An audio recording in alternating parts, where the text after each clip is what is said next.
Сәлеметсіңдер ме, қымбатты 6 сынып оқушылары. Біз бүгінгі сабақта халық ауыз әдебиеті туралы 5 сыныпта өткен тақырыптармен таныс боламыз. Ендеше балалар, халық ауыз әдебиеті туралы өткен тақырыптарды есімізге түсірейік. Халық ауыз әдебиеті халық шығармашылығының айрықша үлкен бір саласы. Ол ауызша шығарылып, ауызша тараған көркем әдеби туындылардың жиынтық атауы. Балалар, халық ауыз әдебиеті мынандай үлкен топтарға бөлінеді. Олар ертегілер, жұмбақтар, шешендік сөздер, мақал-мәтелдер, жаңылтпаштар, тұрмыс салт жырлары, ақындар айтысы, ғашықтық жырлары, санамақтар, батырлар жыры және аңыздар болып бөлінеді. Бүгінгі сабақта біз ертегілер туралы қайталау жұмыстарын жүргіземіз. Ендеше кеттік. Ертегілер ауыз әдебиетінің ең көне жанры болып табылады. Ертегілерде балалар оқиғасы өмірде сирек кездесетін, не болмаса адамның қиялынан туған, өмірде мүлдем кездеспейтін оқиғалар баяндалады. Ертегілер көбінесе қара сөз түрінде айтылады. Сондықтан зерттеушілер оны ерте заманда шығарылған көркем әңгіме деп қарайды. Ғалымдар қазақ ертегілерін 3 топқа бөліп қарастырады. Олар қиялғажайып ертегілері, хайуанаттар жайлы ертегілер, тұрмыс салт ертегілері.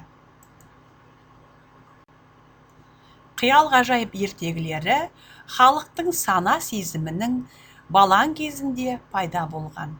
Қиялғажайып ертегілерде жақсы өмір, адамдардың ауыр еңбегін жеңілдету арманы көрсетілген. Ертегілердің кейіпкерлері өмірде болмаған адамның қиялынан туған кейіпкерлер болып табылады. Ертегілердің тағы бір түрі хайуанаттар туралы ертегілер. Ол ертегілер де өте сирек ерте кезде пайда болған. Хайуанаттар туралы ертегілер алтын сақа, бозінген, маймыл мен түлкі, түлкі аю, қойшы, тағы басқа ертегілер жатады. Ертегідегі хайуанаттардың іс-әрекеті жағымсыз қылықтары арқылы адамдардың мінез құлқы сыналады.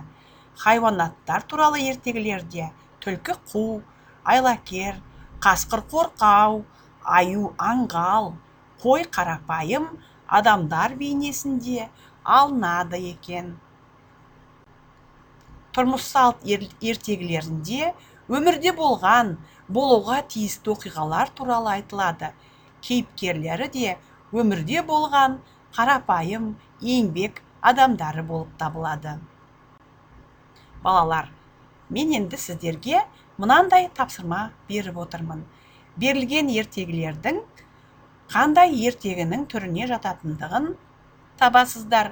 Мысалы, ертөстік ертегісі, қиялғажайып ертегісі ме, жануарлар туралы ертегі ме, әлде шыншыл ертегі ме? Егер дұрыс жауабын тапсаңыз, плюс таңбасын қойып кетесіз. Келесі тапсырма. Берілген сюжеттер бойынша ертегінің атын табыңыздар. Келесі тапсырмада берілген сюжеттер бойынша кейіпкерлердің атын табыңыздар.